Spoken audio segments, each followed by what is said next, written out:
Let's talk. What you wanna talk about? Let's talk.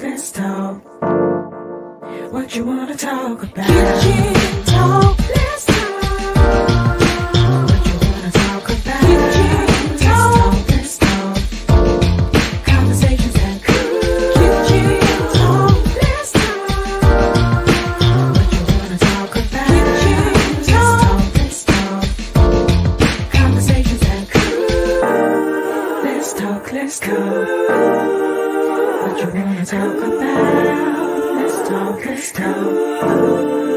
What you wanna talk about?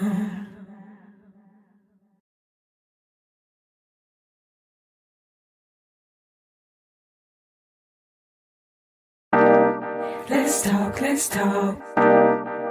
What you wanna talk about? Let's talk. What you wanna talk about? Kitchen talk. Let's talk.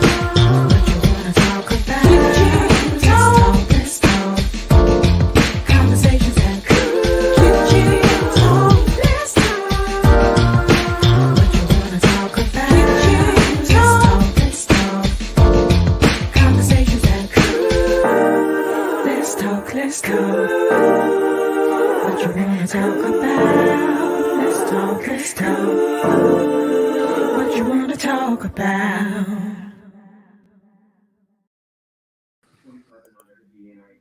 Hey. Hey. How are you all? All right. Good tonight. Good. I had to run our intro one more time. One of my other guests is having trouble getting in, so I'm like on the phone trying to talk to him. Don't you just love technology? Yeah, Isn't it wonderful?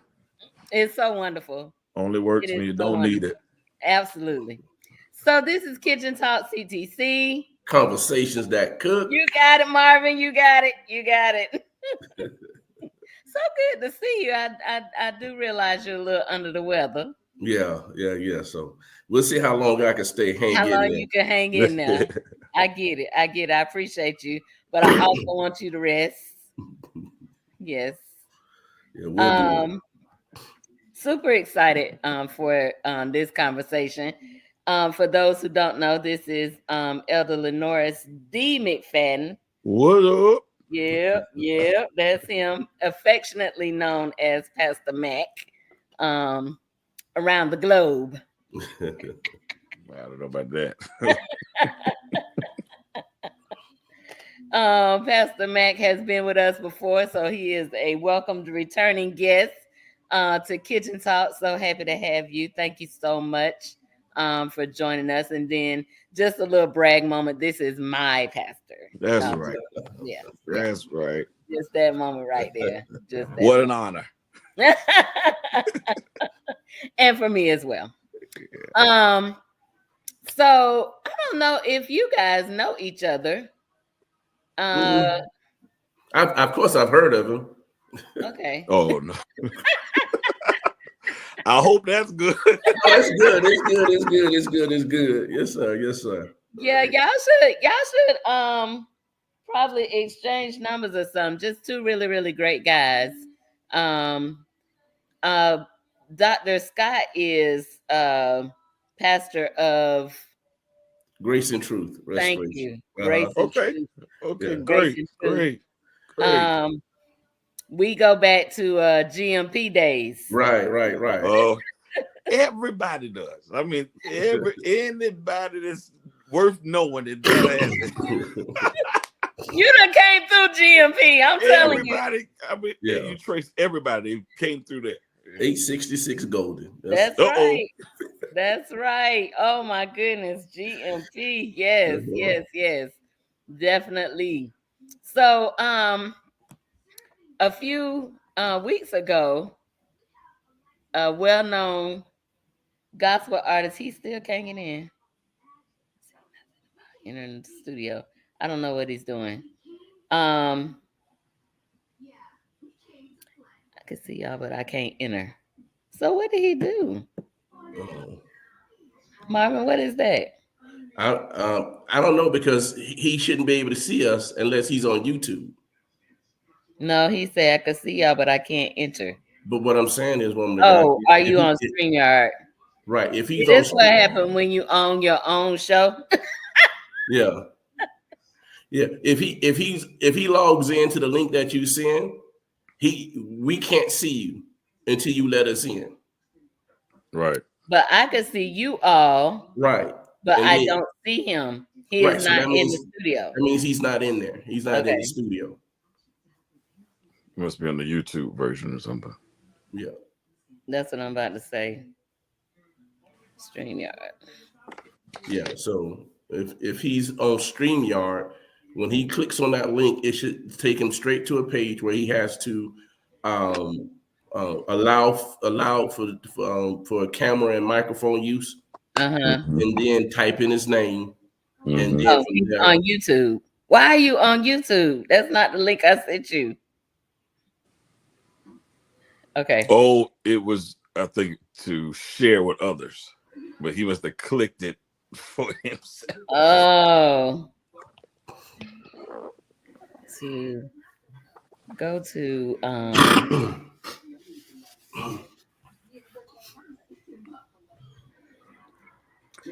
I done been in the back office enough times to know I'm like, no, he on YouTube. Right.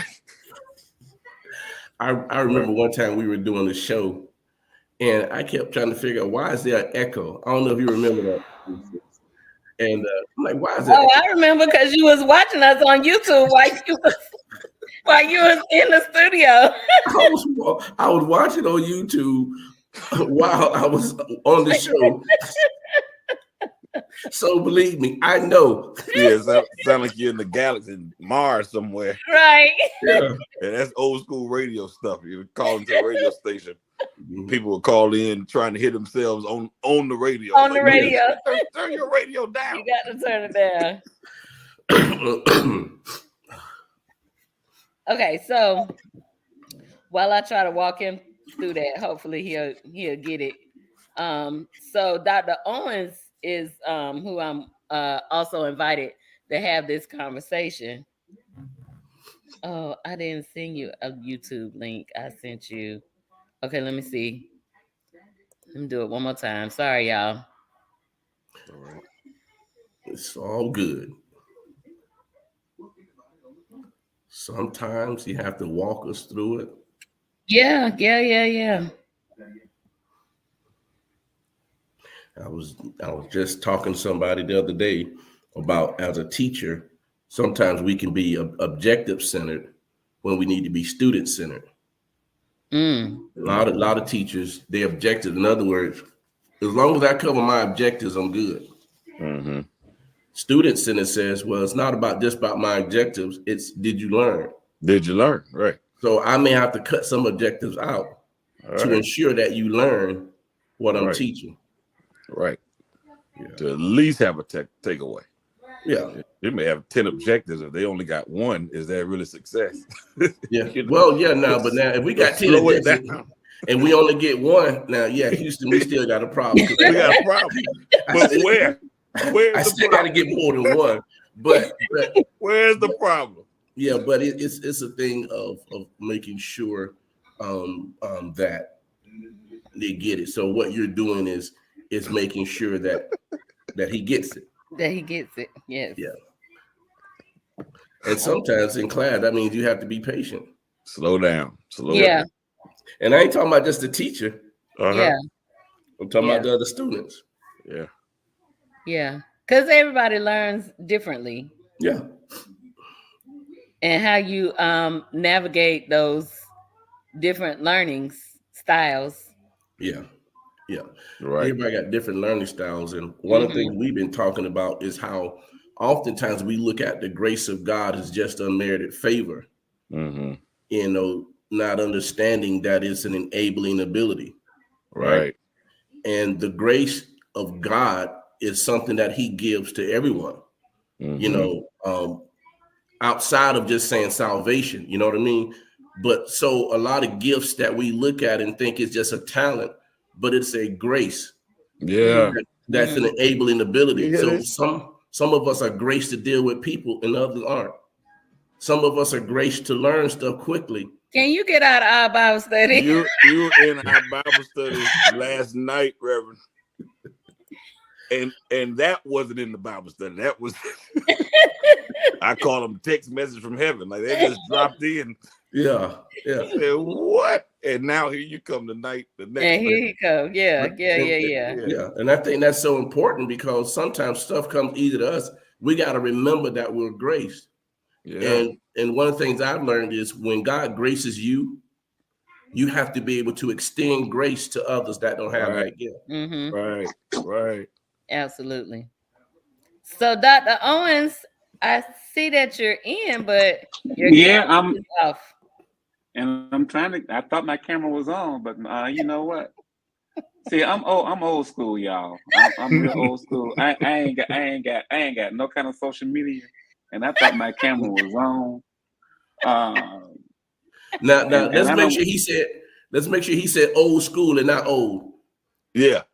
Both. He said old school. Yeah, okay. I did say old school, but I am old also. and I allowed this thing to use my camera, but I guess my camera just does not want to work. Oh my goodness. I'm gonna go to a different computer. Now, Okay. unless y'all just don't mind me being Hollywood Square, huh? Go, yes, sir. No. I need to see you. No, Pastor. Okay, look down at the bottom of your screen. Mm-hmm. And does it say you see mute, stop cam settings? I do. I see all of that present. Okay, is the camera? What does it say about the camera? It says stop cam. That's what I thought. Camera should be on. Okay, so click on your settings. Settings clicked on.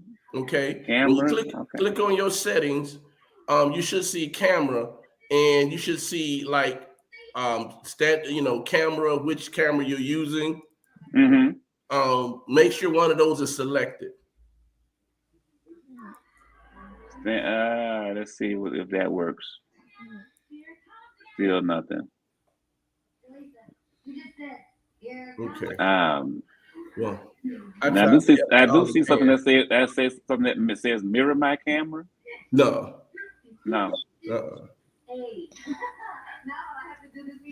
Okay, I tell you what. Let me try this one more time, and I'm gonna y'all carry on the conversation. I'll jump in. Do you have anything covering your camera? No. Okay. But I do not see the camera light on while I'm here. Yeah. So let me. Maybe you got a lens. Do you have an automatic lens cover that you have to undo? No, I don't know. No, I don't have any of that stuff. Okay. No, I do not. So let me retry this again. I'm gonna go back to your email. Okay. And we're gonna try it one more again. Okay. And if that don't work, y'all just gonna have the Hollywood Squares version of it. All right, then. Let me try it one more time. All right, then. Okay. I tell you, I love the kitchen. Right. I love the kitchen. So let's dig into this topic a little bit. So a few weeks ago, a well-known gospel artist and pastor was on the Breakfast Club, and this whole blast went out and said, because he said church is whack. So that just took over.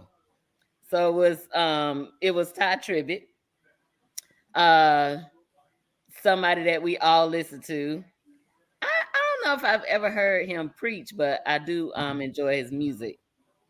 He has a church in Orlando now, and interesting enough, I did get a chance to meet him when the tour that he was doing with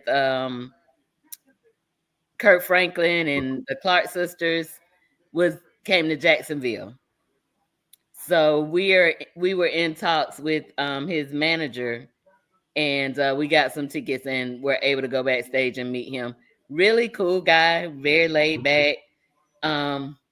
But as you listen to the interview, because I went back and listened to the interview, y'all know how we take them little sound bites, right? Yeah.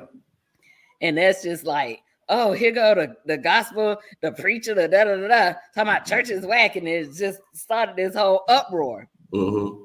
So I will admit that I was a little not by this much. I don't never do it on social media because that just ain't my thing. But my first, what? There you go. What you say? I had to go to a different computer for whatever reason. My other computer was not working. Hallelujah. Hey y'all, this is more than a notion. This is more than a notion. Let me tell you right now. Oh my goodness. So everybody, this is Dr. Owens. He is oh my God, let me try to see if I can run down your list. Oh my, go ahead. Do your best. So attorney. While I catch my breath. Right. Attorney, pastor, religion professor, and department chair at FAMU for the Visual Arts, Humanities, and Theater Department. Did I get them all? That's it. That's it. And again, the connection is GMP. These some Greater Mount Pleasant folk right here. Not Yes. me. I went. He tried to hire me to play years ago, but I didn't. Yeah, I didn't make it there. I got me and my wife got married at Greater Mount Pleasant. Okay, Wow. all right. Yeah, I was the, and I'm showing you how far back I go. I was the first person baptized in Greater Mount Pleasant's pool. Oh wow! I was the very first person and so y'all see me dating myself. Yeah, yeah. I am an AME minister now, but I was the first person to be baptized in Mount Pleasant's pool. Yeah. I did not know that. Yeah, we had just finished the church at right there on Golden and Woodward, and Mm-hmm. so I was the first person baptized in that pool. Wow. Was it Pastor Way back Jackson? then. Theophilus T. Jackson, that's right. Yes. Theophilus T. Jackson, yeah. Yep. Wow. And my great grandmother, although some folks might dispute this, but my great grandmother, Cora Barber, was the first person funeralized at Greater Mount Pleasant. Oh wow. So it was long time ago. Yeah. Yeah. Wow, I did not know that. I thought I had told you that. Well, yeah. And my mama didn't tell you any of this stuff, huh? She did not. All right. Okay. All right. Wow. So I thought this would be a really good combination. Being that I took Intro to Religion from Dr. Owens, and he used to crack me up. Don't be telling my secrets now, Lisa. You know I gotta tell some of them. Oh man. But it was so interesting. The class was, I mean, when you rooted and grounded in what you rooted and grounded with, not too many things shake you, but it is interesting just to hear the history of religion, to hear different things about different religions. Like Dr. Owens told us that his religion is football. I would never ever forget that. You come together as communal, you have food. Communion. You have all that stuff. Yes, you do. And you pray a lot.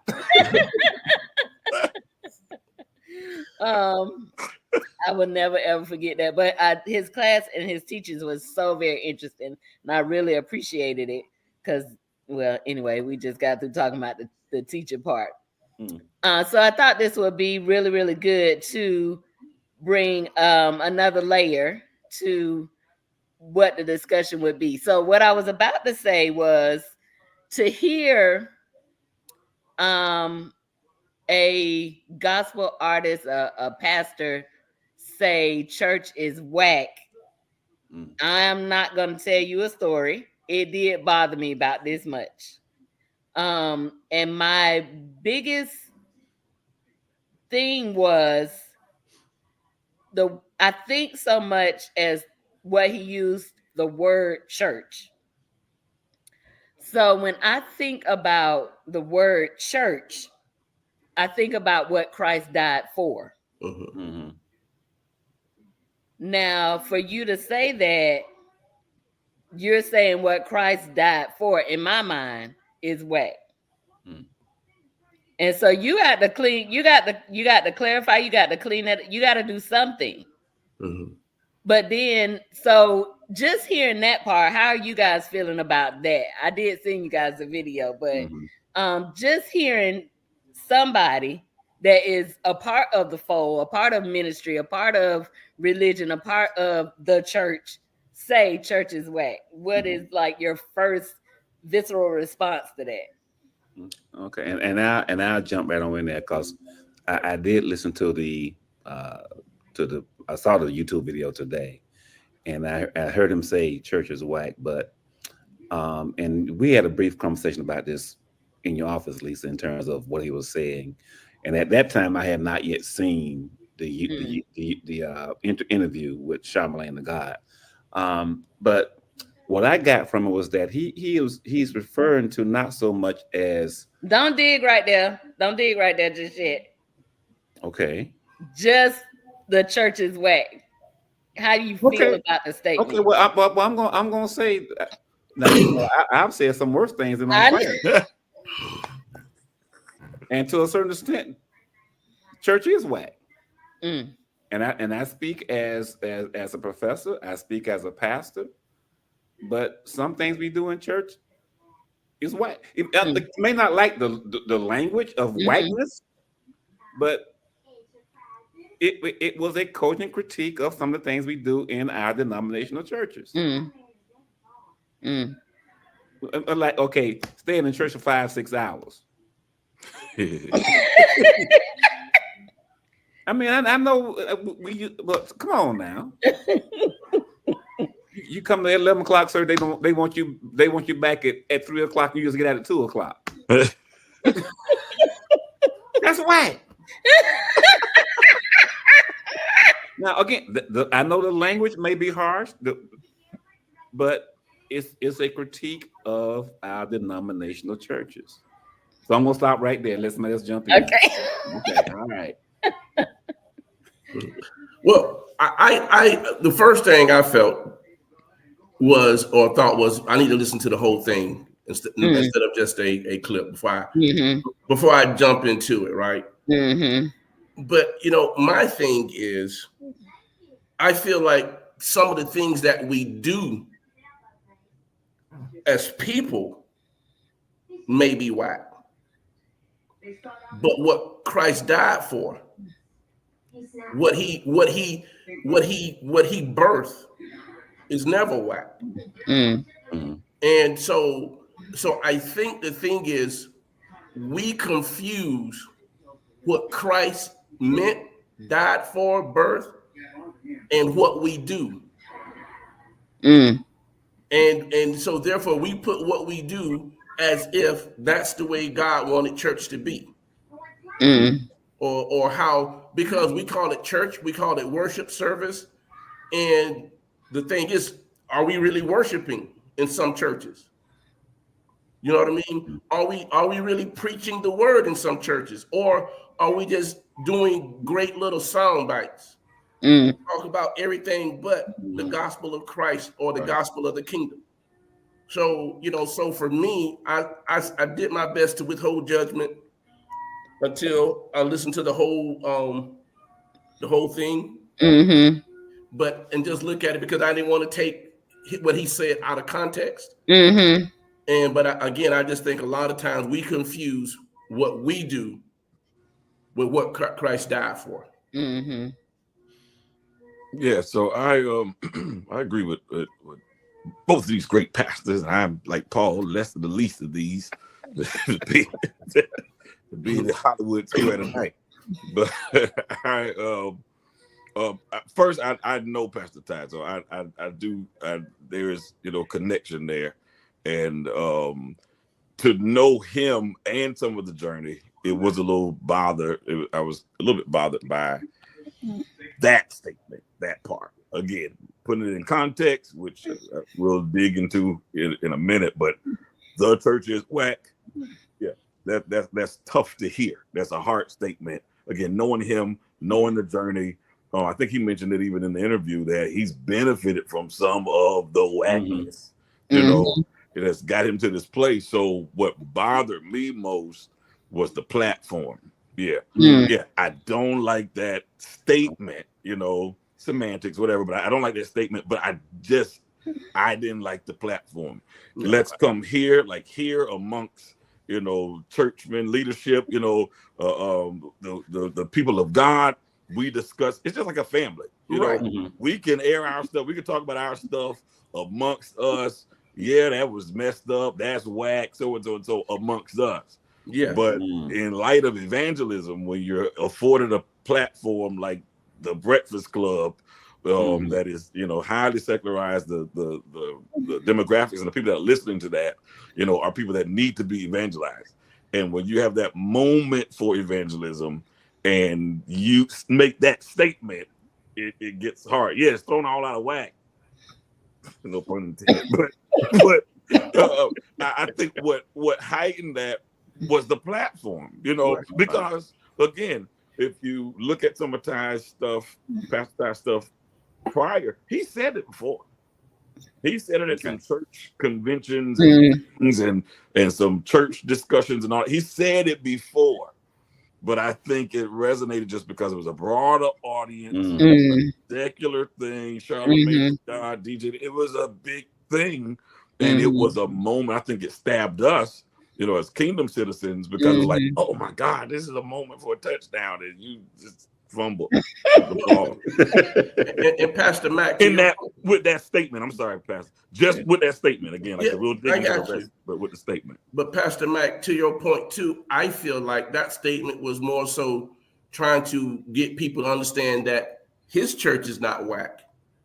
I think, you know, me personally, I think that was just another play on how do we get more people online first, because he said they don't do service in person anymore, and it's online. So he's doing it as a marketing scheme to get more people to tune in to his service. I didn't. Okay, Marvin. I didn't really think about it like that. Yeah, I didn't think about it like that. I did think, kind of like Pastor Mac too, saying, why you talking to them about us? Yeah. And so then it goes, oh yeah, because the preachers do this, and the preachers' kids, they all the worst, and you know, this whole thing. They're not gonna have an affection for the church the way we do, and be able to talk about it and maybe come to solution, or be like, oh yeah, that's how it is, but we getting better, whatever, however it goes. So, but one thing that we need to consider, and all of us are in the church. We might be part of different denominations, but whenever we offer some kind of critique of the church, sometimes the people in the church don't want to hear the critique. I'm not saying this is what happened with Ty Tribb and anything like that, but I know, again, as a pastor, who tries to, bring some of the same stuff I bring to my classroom, Lisa, in terms of opening people's minds up to what this Christianity really is. We have been so invested in a certain way of thinking about Christianity, is that when somebody comes and say, "Hey, look, okay, why do we do it like this?" So to a certain extent, and again, I'm not excusing what Ty Tribbett said in terms of that platform, Pastor Mac, but sometimes you just get so tired and frustrated. With dealing with church folk. Yeah, absolutely. So as we dig a little deeper, and you actually watched it, when I actually watched it, what he actually said was the systems of church are whack. He didn't just come out and say the church is whack, but the soundbite that they took from that was the church is whack. Yeah. So I think too, there should have been or some type of statement made about who has created these systems. These are some of these systems are not God's systems. Right. Right. So when you say to me, when you say the church is whack, you don't need to be talking about the church. You need to be talking about the people that's making up the rules and the regulations of religion and church. Right. Yeah. So I guess to me the word church is just so sacred that it shouldn't be messed with almost sometimes. I'm just, No, I got you. and again, that could be just the tradition of being raised the way I was raised. You don't touch that table. Right. It's some things that are just sacred in that way. So if we're gonna tell the whole truth, let's say, yes, the systems that men, women, humanity have sometimes put together are now whack, outdated, whatever you want to say. Yeah. But you know what, woman of God? One of the things I used to pray and ask God, because I'm like, you look and there's a different church on every corner sometimes. And you got Methodists, you got CME, AME, you got Full Gospel Baptist, Missionary Baptist, Southern Baptist, and you got all these different denominations and non-denomination, which is a denomination. Saying all that to say, it goes back to every church administration. How we run church is not for everybody. And if the way they run things there is not for you, but it may be for some other people. I know people who have church, and if they're in church for 2 hours, 3 hours only, they looking at you like, man, we ain't had church. We ain't had church. Right. And I ain't talking about I'm not talking about it's a few of them. I'm talking about it's, you know what I mean? And the church stays full until the pastor finishes. And even I may be like, man, come on, man. I could be like that, but at the end of the day, I realize, you know what? Some people require this. Some people need that. Some people want that. And so I think at the end of the day, it's first thing we need to do is make sure is the gospel being preached. I think that's first and foremost when we talk about church, is the gospel being preached. Because they made a statement about you can't find God in a man-made temple, and the Bible doesn't say that. You know what I mean? It doesn't say that, but that's what he says. What the Bible says, it says, since the Lord of heaven and earth doesn't live in a man-made temple, it didn't say you can't find him there. It didn't say that he won't show up. Right. But so even that being spoken on the radio, and then he agreed with that and didn't correct that statement. Right. He did not correct it. He didn't correct that statement. So those are things that at the end of the day, when you're, like Pastor McMack said, when you're having conversations with people who are in the body that need to make changes, and we have that conversation amongst us, and then we go and say, hey, we got to do better. Right. But to have conversations with people who go to a building but are not really in God, and you affirm where they are, and you affirm how they feel, and make them feel like they're okay with where they are. That's where I'm like, okay, we have to do better. Yeah. It's in some ways, if you're not gonna do it, then just stick with the gospel artist stuff. If there's a way to separate that. Well, yeah, but don't dig into the church and pastor stuff if you're not gonna stand on it, tell the whole truth. Oh, you're saying on the platform. On the platform. Yeah, I got you. on the platform. We talking about the Grammy. Okay, yeah, you won the Grammy. Let's talk about the Grammy. Yeah. But you know, if I could say this, woman of God, because what you said, I thought about that. You know how much whack stuff go on at the Grammys? Yeah, that part. You know how much whack stuff go on behind the scenes? Yeah, I can imagine. Stellas, the Grammys. But the I'm just Stellas saying, is the the gospel Grammys. And it's a bunch of whackness over there too. and that's my whole point, Pastor Matt. Dr. Owens. My point is that you don't call any of that out. Mm. But you want to call out what you call the church. Yeah. But Well, you don't call in out that an moment. arena In that moment. in that moment. Yeah. As he's addressed some of the other things, but not in that moment. Not in that moment. Right. There You gotta go digging for that. Mm-hmm. When that was a moment to really, like Evangelist LaRae said, like if you're gonna go there, then it's almost like preaching a sermon. You know what I'm saying? Like if we're gonna address this part of the text, if we're gonna open this part of the text, you know what I'm saying, then we gotta close it. You know what I'm saying? And if we're not gonna stay committed to that narrative, then maybe we should just back out of it. Just not do this part of this. So going in there, and of course, it's an interview, so he didn't know what was going to come up. They're probing, they're questioning, they're doing all this. But if you're going to go there, go all in. Yeah.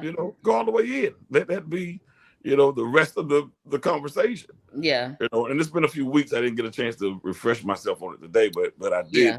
I do remember, the pieces of that. And then getting back to what you're talking about, like the systems of the church, are whack, just my that statement. But it deals with motive, like you said, those people that created these systems. As you said, a lot of the stuff we do is traditional and it didn't come from God. There's no biblical foundation for it. It might have had a reason, it might have had a purpose in that season. It worked. God gives us intelligence. Like everything's not supposed to be hyper spiritual and shy for everything. Like some things he just gives us sense to do. But in a season, and many times we make that a principle that God created, and so it transcends from generation to generation until it's not relevant anymore. And it doesn't bring anybody closer to him. Right. And so then you got to pause and say, well, what was the motive? What's the motive of that? Like, what's the intent?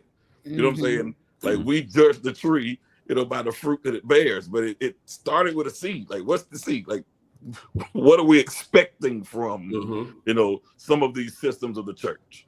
I forget some of the things that he mentioned, but some of the hierarchy, in the church and some of the financial systems of the church. And again, a lot of it boils down to motive. What's the motive? Yeah. If we build an Acts 2 kind of model of the church where it's a community of faith, and yes, there have to be leaders. There has to be a system, but I think it needs to be redefined from time to time, as I think about the ecclesia, and I'll hush in a minute, but the ecclesia, the coming together of like-minded believers, around a central purpose, which is Christ, to learn his ways, to learn of him, to be that example, to live together in community, and then God refers to it. There's several texts that refer to it as the body of Christ, right? And so the body has systems, like we have to have systems. But if something is wrong with one of the systems in your body, then it has to be addressed. Yeah. And you've got to go to a doctor or go to a hospital. There may be surgery. There's a change. There's something that comes so that system can work properly. Yeah. But how many? I'm gonna say, how many of us ignore, using that body analogy? How many of us ignore what's going on with our body until it's almost too late?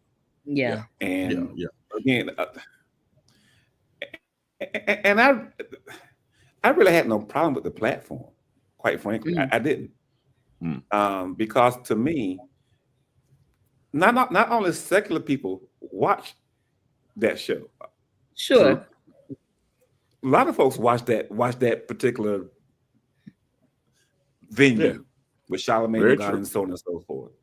So what Ty Tribbett, what I got from it was that the idea, he's not the first person to say something is wrong with the church. Let's use that language as opposed to say the church is whack. Okay. Because I know that again, that word whack, it has a certain kind of connotation to it. Mm-hmm. But the church, let me be more specific in what I'm talking about. The black church. All right. I'm talking about the black church. Okay. Right. And Lisa, you know, white folk got their thing going on. I don't know if they call it the church, but I don't know if it's really Christian or not. But okay, that's a different conversation.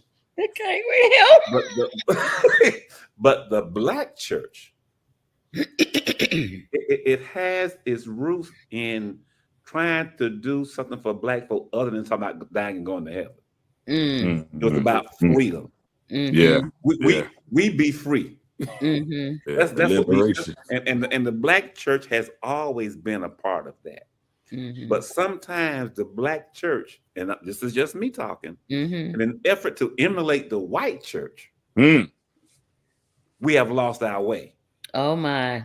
And we've created these systems that Pastor Mike was just talking about to make sure that the institution still survives. And I tell my wife all the time, the primary duty of an institution is to ensure its survival. It ain't about saving souls. Wow. It ain't about preaching Christ. It's about making sure we stay alive. So we're gonna ask for more money.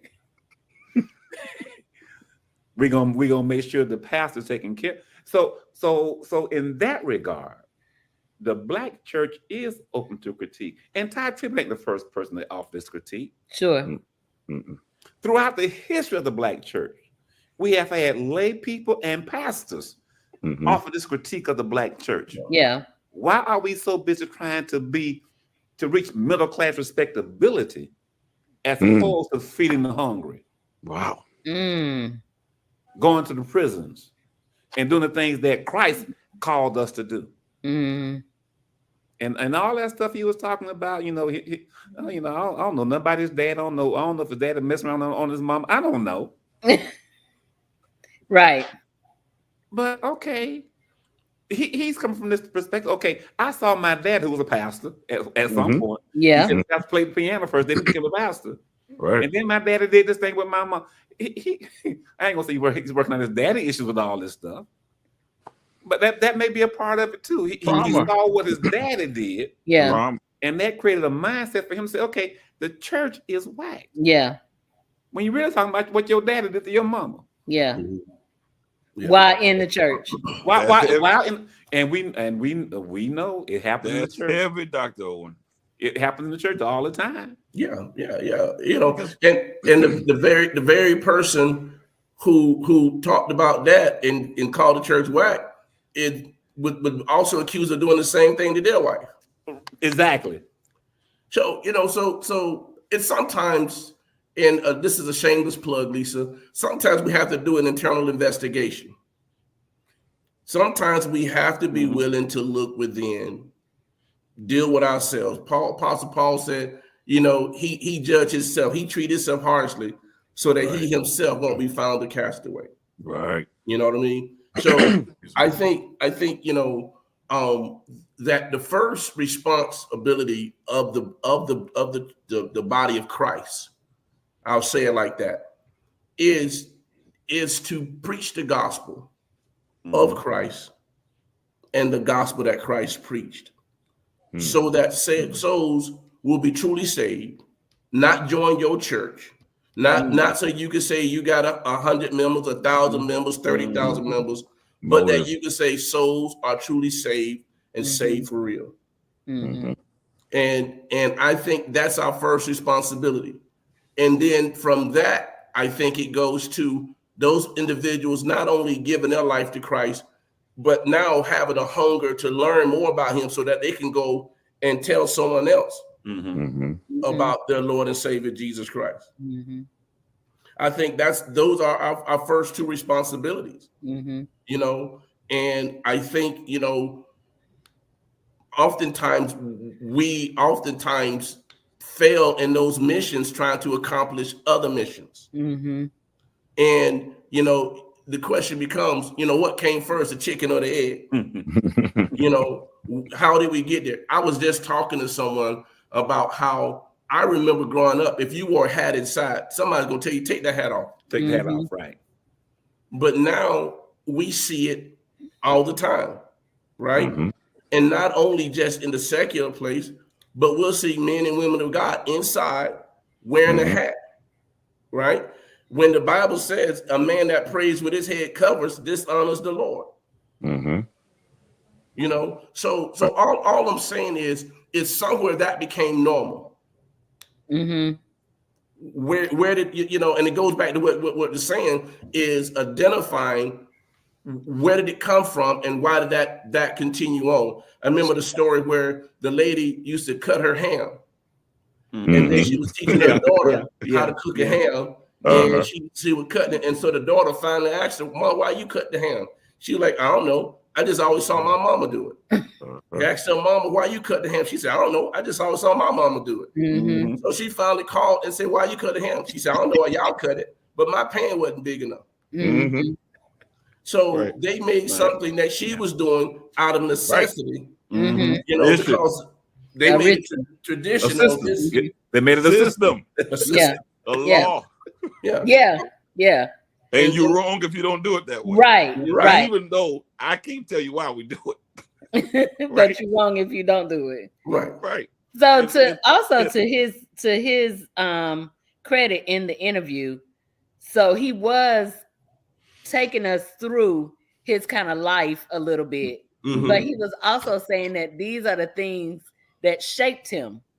And so it's really when you've been in the church your whole life, it's really hard to see what the world is like without it, without the church.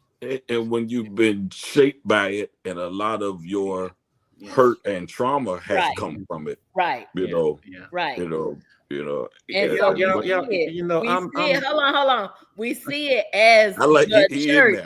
I know. We see it as the church, and we never really look at it as we're all imperfect people in the church. But we just automatically see it as the church, and I'm not supposed to be hurt here. Right. I'm rubbing my head now. You know, that's what old folks do. Old folks do when they start thinking hard. They start rubbing their head. And you know, if I had a bald spot, that's when I'd be scratching right about now. But I'm actually up here in Atlanta. I'm at a conference. It's an AME Scholars Conference, and I'm actually presenting at the conference tomorrow. And let me just run this by y'all in terms of we talking about church. And let me clearly define how I'm thinking about church. And this might, because what I think Ty Tribbett was doing was actually talking about some of the denominational churches that we all attend. Pastor Scott was talking about the Methodist, AME, CME, Baptist, Free Will Baptist, non-denomination, which are denominations anyway. Right. But what I'm going to be talking about tomorrow is that the church is more expansive than our denominational churches. Hear me out on this, because we are all a part of a community that has shaped us. And that community was just not inside our church buildings. Right. Because we always say, if you got to wait to come to church to have God, you ain't had no church. You bring the church with you. Right. So a part of that is knowing that the church is much bigger than our denominations. We can find a church in the barber shop. Whether we go to the barber shop, we can have a low down, dirty conversation about all things holy and unholy. And in the beauty shop too, Lisa. All things holy and unholy. All over the community. We talk about things that affect us spiritually, mentally. That's the church. So when I go to my little denominational church in Quincy, Florida, I know I'm going to a building. And that building is where people of like-minded ideas come together to worship the holy God. Mm-hmm. Yeah. But holy God ain't just in church. The holy God is there, yes, but ain't the only place holy God is. No. Right. No. And what I was hearing Ty Tribbett was saying was that, okay, yeah, we got all these issues in these churches, lowercase t. Yeah. Yeah, to your point, Lisa, yeah, because we're all human beings. Ain't none of us perfect. Right. So the minute we walk in, as we would preach, so I know it's messed up because I'm here. Hey. Yes, sir. Amen. Right. So what it boils down to, again, I keep coming back. We do need to have a good critique of what is going on inside our buildings. Whether is you messing over somebody, you talking about somebody, and you a male pastor trying to sleep with every woman in the church. Are you a woman and you think you're gonna get close to God because you sleep with the pastor? Okay, that's messed up. That's whack. Wack. That's sure enough whack. Yeah. That's to what Ty Tribbett. And again, I ain't trying to work out his issues with him and his dad and all the other stuff, but we do need to be able to offer a critique of our places of worship. And from my perspective, it begins with people who are inside these buildings who see what's going on and say, look, we need to talk about this. Yeah. Maybe not resolve it right now. Yeah. Right. But we need to talk about it. Yeah. Right. And stop sweeping stuff under the rug. Oh my God. Yeah. Or in my denomination, am I the only AME on here? Or only Methodist on here? I'm halfway. I got roots in. Okay. So in my denomination, we get a problem. We move to another church. Yeah. Oh, that's not just. Right. But so what I'm saying, okay, Sure. if we don't address it, Yeah. we won't have these problems. Yeah. And have people like Charlemagne the God and everybody else say, oh yeah, that's why I don't go That's to why church. I don't go. Right.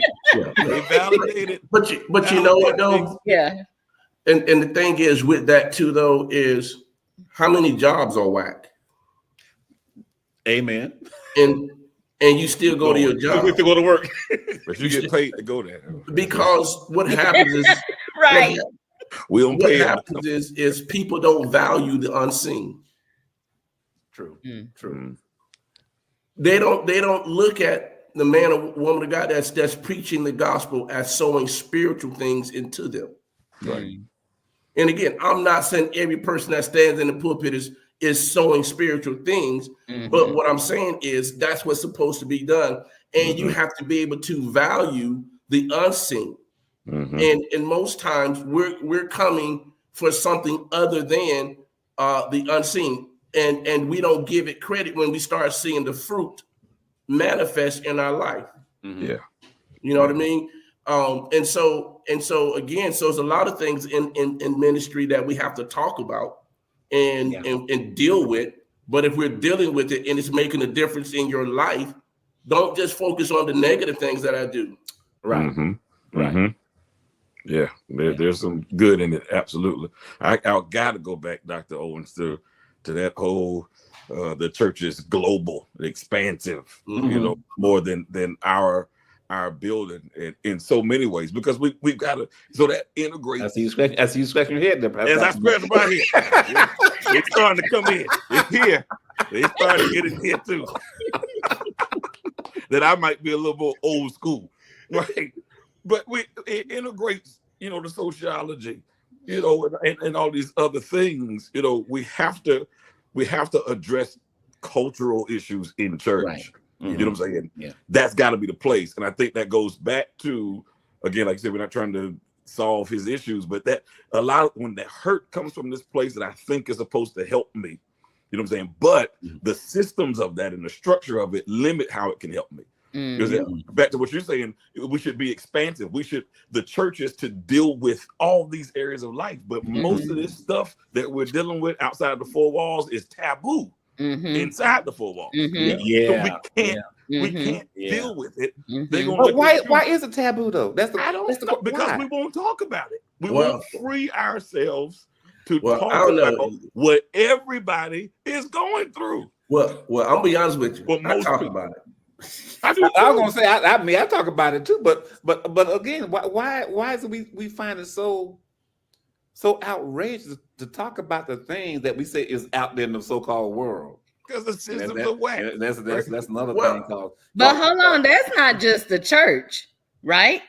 So that's at home. That's at home. What happened at home? But What we're talking happened about in the church, this though. house? But we're talking about the church Stay right in now. this house. We talking about the church. But right I'm now. saying we take that to the church. Yeah, because we shut up in the That church. taboo you're culture. right. Yeah, we we take that to the Because church. it's us coming to church. It's That us taboo coming to culture. church. We don't talk about that. Don't bring it up. Well- So he's not supposed to preach about it. So now we do things like what Lorraine does at our church, small groups where we can come talk about some of this practical stuff.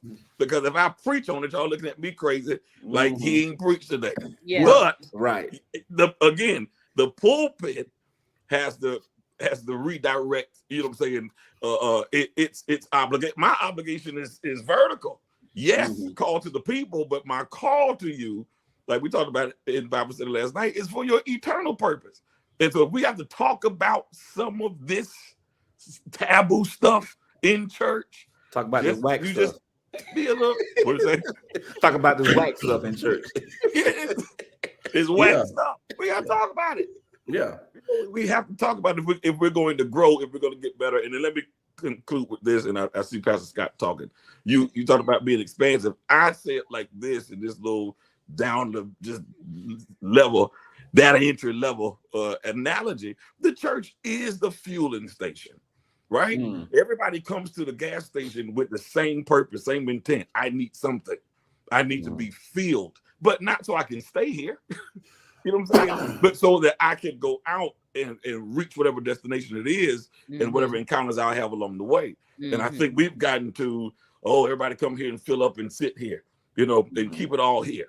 But we've got to come to this place, the church, the building, the like you said, your little church in Quincy, our little church on the east side of Tallahassee. It's essential. We've got to come to this place, to this fueling station. But when we go from here, we've got to be free, to use what we've actually got in that space. And I think that's part of the whackness. Yeah. That, we're not getting what we need. And then when we do, we're not sharing it with anybody else to tell them how to get what they need. Yeah. We talk about that you have to be ministry-minded students. You must come here to learn with the purpose of being able to share. And then also understanding that you're facing struggles in life that cause you to sometimes face and stare your salvation in the face. You're questioning things, and because you got struggles that are real in your flesh, that we must preach the gospel of Christ using today's situations and today's analogies so that they can see themselves and understand where they are and be able to find Christ and find strength to get through whatever that situation that they're in. And Pastor McFadden, you said something, and that is true, because a lot of times a lot of preachers, I ain't gonna say we, I'm gonna say a lot of preachers won't talk about certain things because the people in that ministry, part of that congregation, don't want you to talk about certain things. Oh no! And because they don't want you to, again, oftentimes, a lot of ministers find themselves preaching to the people what they want to hear, versus trying to find out what God wants him to say. Right. Not that one right there. That one right there. Not that one. You know what? That one. Find out. No.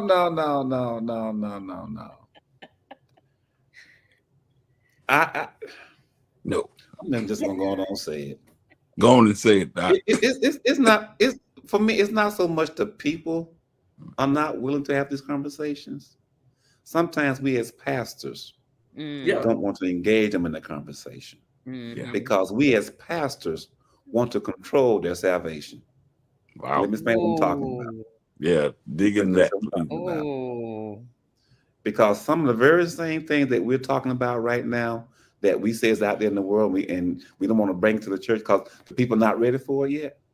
No, the people are ready for it. What we are afraid of is that we expose them to it. They're gonna find out by their own kind of spiritual development. Okay, you ain't really been doing anything for me. All you've been doing is holding me back spiritually. Right. That's supposed to help me grow spiritually. Because you want to keep me right here in your little denominational church, and God has called me to something bigger. Right. But you don't want me to have anything bigger because you're so afraid that if I leave, I'm gonna take my money with me, which I will do. Right.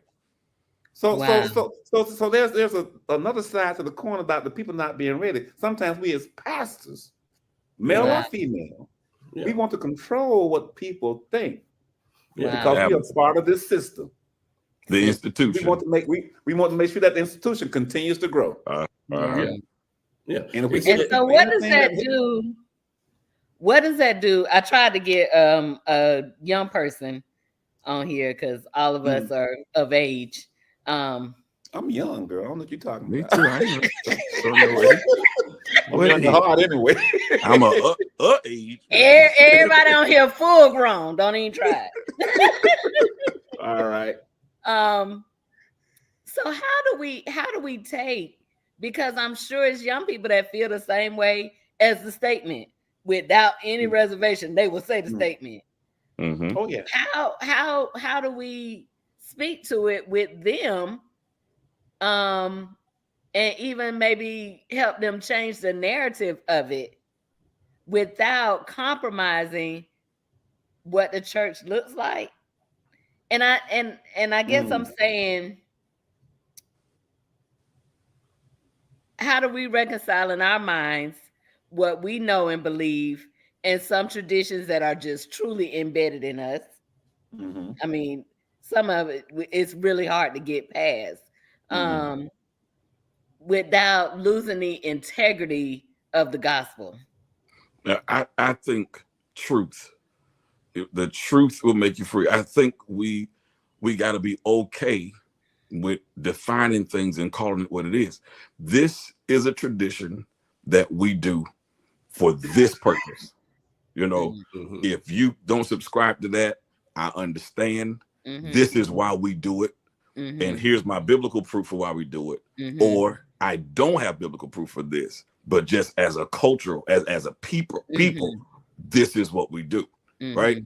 I think truth just on every level. Some of these systems you may not understand. Like some of this stuff was here before we were born, you know, but this is why we continue it, you know, or this is why we don't. Even with the older generations, you know, our church is evenly multi-generational. Absolutely. There's not a, you know, everybody is if it's 10, if there's 20, it's 10, it's 80.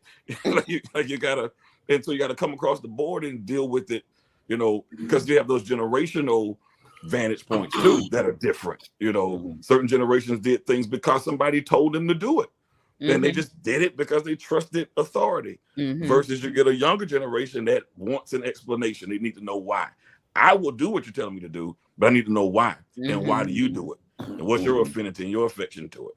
And I think, to your question, if we just continue to be truthful and honest, like we don't have it all together. We do this because of this and that because of that. And we don't do that because of this reason. Versus a bunch of tradition and legalism that we can't explain. They won't buy into that. Okay, y'all, this has been like, this is for real. And it feels like it needs to be a part 2 to it. I really do feel that. These great minds here, but I thought I was coming for a light conversation. You showed up with heavyweight. I should have put on a coat. Now, Lisa, and I'm going to tell you, you know, because I was at the opening banquet this evening for this conference. Let me know, you know, I missed dessert to be here.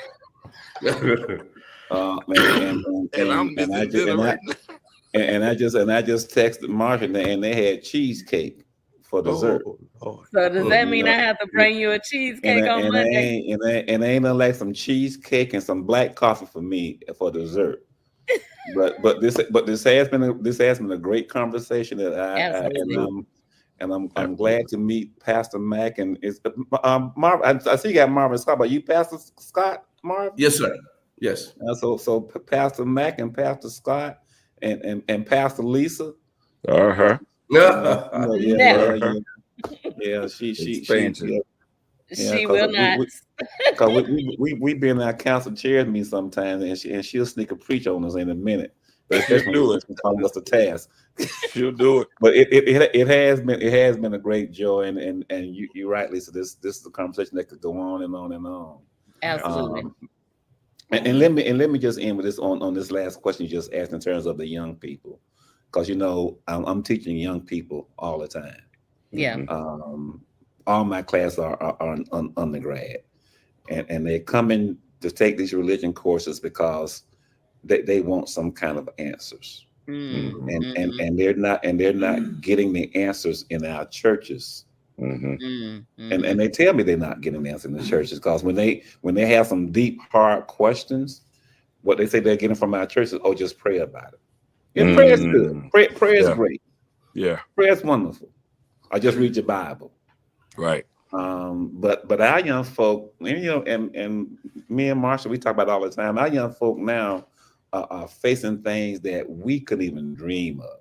Right. That's very every generation has its issues, but this generation of kids who are growing up in this digital age, they are facing some things that we ain't even thought about. Right. And to your point, Pastor Mack, speaking the truth, but also listening with discernment. Yeah. We don't spend enough time listening to see what they're going through. Yeah. And I say we generally, but if we just listen to and understand what these kids are going through. We got students on campus, and Marcia just walked back into the room, Lisa, but we have literally helped students who had to choose between going to class and eating. Yeah. Yeah. So it's deep, wide, and tall. And for me, because Lisa, I used to be assistant dean for student affairs in the College of Pharmacy. So, I dealt with students all the time, and from the standpoint of, I tried to make sure I understood where they were coming from, understand what they needed. But oftentimes I did not try to change who I was for them to look at me as if I'm one of them. Right. I wanted them to look at me as someone who they can come to in a position of authority that potentially can help them or give them some direction, right? Instead of wanting to be like, okay, one of their peers. And I know a lot of times younger generation, they'll talk and listen to their peers, but that's because they feel like no one's really listening to them in some situations. And sometimes to them, it just seems easier just to talk to somebody that's younger for whatever reason. Sure. But, for me, it's not changing who I am, being real about what I say. I mean what I say, so forth and so on. But at the end of the day, when they come to me, my goal is how do I help them in this situation? And many times, I'm not only just talking to them, I'm praying for them, I'm feeding them, just whatever is necessary to make sure that student can continue to go on. I'll say this, and I'll be done. I can remember having students who, pharmacy is a 6-year program. And I remember one year we had a student that was in their 5th year of the program, hadn't failed a course in the 5th year of their program, and they came to me and said, "Dr. Scott, I think I'm a quit. I want to do something else." I say, "Okay, you can do something else after you graduate." but I had that real conversation with them, Right. And from that point, they went ahead, shook it off, and we talked to them, did things to keep them motivated and so forth and so on, until they could get back into that right frame of mind and make sure they had their counselors or talk to them or whatever. But at the end of the day, when that person graduated, they were able to look and say, man, I thank you. I had a married couple. The husband came and said, man, I thank you for talking to me before my wife came to pharmacy school. Because if I didn't know that they were going to be studying like this and she wasn't going to be home and this, that, and the other, I would have been thinking X, Y, and Z. So it is being able to maintain your position, but being able to still have those conversations and be available. Yeah. Church. I was just going to say. That's exactly what I'm talking about, because what I'm doing in my class and what Pastor Scott was just talking about, that's ministry. Yes. No, it ain't inside of the church building, but that's ministry that we're engaging in. Yeah. Absolutely. Kingdom building. Absolutely. You guys are great. I appreciate you so much. I miss JT and France. Shout out to them. They've been we've been doing this kitchen talk about 8 years now. Woo! Yeah. Wow. It's been a minute. Yeah. Thank you. So it's really great to have, and one of my goals is to have these conversations that provoke thoughts. So that we continue even beyond this platform to continue to have this discussion, so that our church looks better, so that we can no longer make those statements about church being whack. Church is love. Church is God. Church is sacred. Don't be talking about the church. We are church. We are the church. We're the church. And sometimes we ain't whack. Yeah. Sometimes we again, what Christ created and what we do sometimes are two different things. Yeah. Right. Absolutely. Absolutely. This has been really, really great. Thank you, Pastor Matt. Thank you, Dr. Owens. Thank you, Dr. Scott. I really appreciate you guys for joining us. I will be bothering you again for another discussion, just to let you know. So go ahead and look at your calendars and throw me some dates so I can go ahead and put y'all down, especially that one over. Wait, which way I'm going? That one. Oh, my God. I'm not sure which one you're talking about. Talking about you. Talking about the one who say he ain't known all over the world, right? But right. I know Ty. Man. Don't do me like that, Scott. Yeah, I know Ty. We sit down. We done had lunch before. It's cool. So this has been Kitchen Talk. I need to connect. We do it off camera, but I need to connect with these brothers. Absolutely. I want to come sit in class. Yes, definitely. So this has been Kitchen Talk. If you are watching us on YouTube, make sure you hit the subscribe button and turn on your notifications so you will never miss another show. If you're watching us on Facebook, hit the like button, but also make sure you turn on your notifications so you don't miss Kitchen Talk CTC, Dr. Scott. Conversations that cook. That's what they do. Thank you guys so much for hanging out with me. We are definitely going to continue this conversation at some point. I'm going to see if I can get somebody under 30 in here. We hear you talking. Okay. All right. It's been a pleasure. It has. Don't go nowhere, guys. Good night, all. Let's talk. What you wanna talk about? Let's talk. What you wanna talk about? Kitchen talk.